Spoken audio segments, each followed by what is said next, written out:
We go now to Illinois Republican Congressman Adam Kinzinger. He's a member of the panel investigating the January 6th attack on the Capitol, and he's in Houston this morning. Congressman, welcome.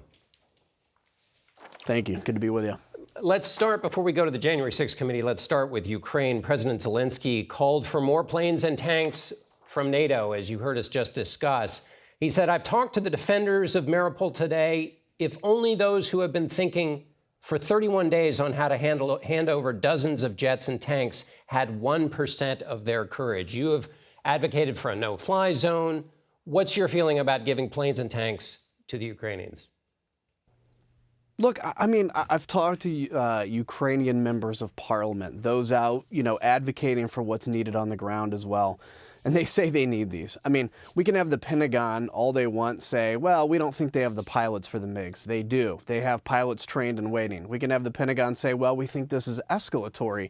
Well, if you don't think, javelins that are killing thousands of Russian soldiers are escalatory, but then sending an airplane, when frankly Ukraine has already flown some airplanes, is the escalatory thing.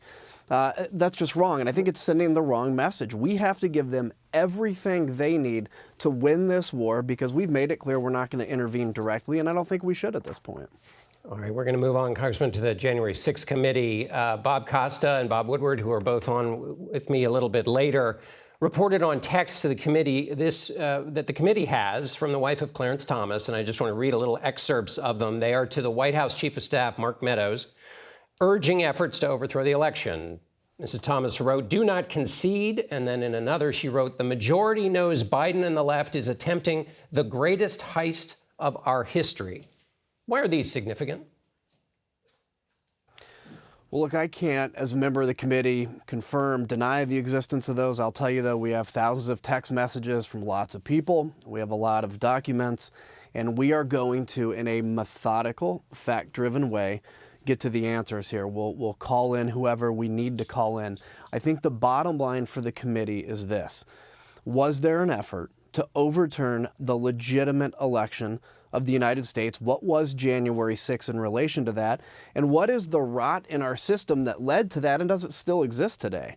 With conspiracy theories, as we've seen reported, this idea of releasing the Kraken, or that the CIA attacked the DOD or was attacked by the DOD in Germany. John, half of the country at one point believed some of that stuff.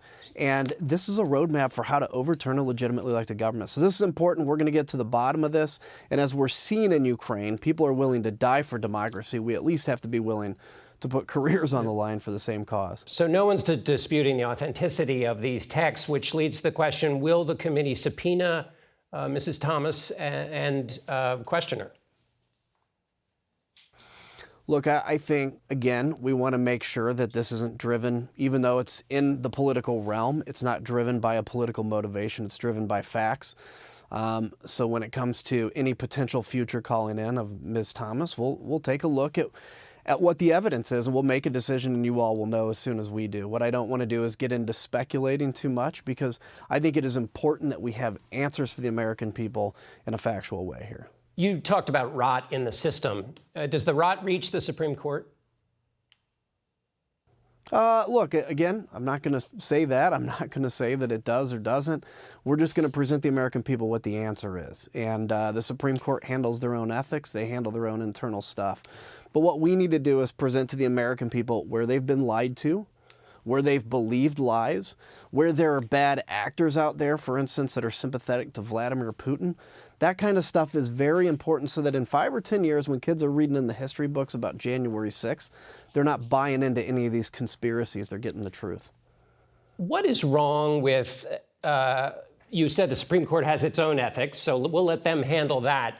Why can't a private citizen send texts, as zany as they may be, to the White House Chief of Staff? What's wrong with that? Well, again, we're in a position where we're not confirming or denying, what's been reported by Costa and Woodward. But if they're, look, in any case, if a private citizen has a conversation, of course, we have a freedom of speech in this country. The question for the committee is this or any exchange.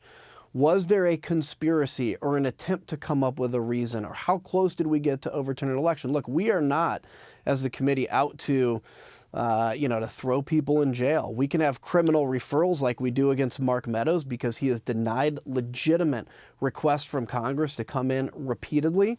So that's in DOJ. Our job is just to get answers for the American people, and then they can decide. Before these texts drop off, they go away in December and January. Given the passion with which Mrs. Thomas was texting, are you confident that Meadows has handed over all of his texts? I'm not confident that Meadows has handed over everything at all. I mean, he was cooperating with us for a little bit, and then in an attempt to make Donald Trump happy, he stopped cooperating. We gave him plenty of space to come back, to resume that.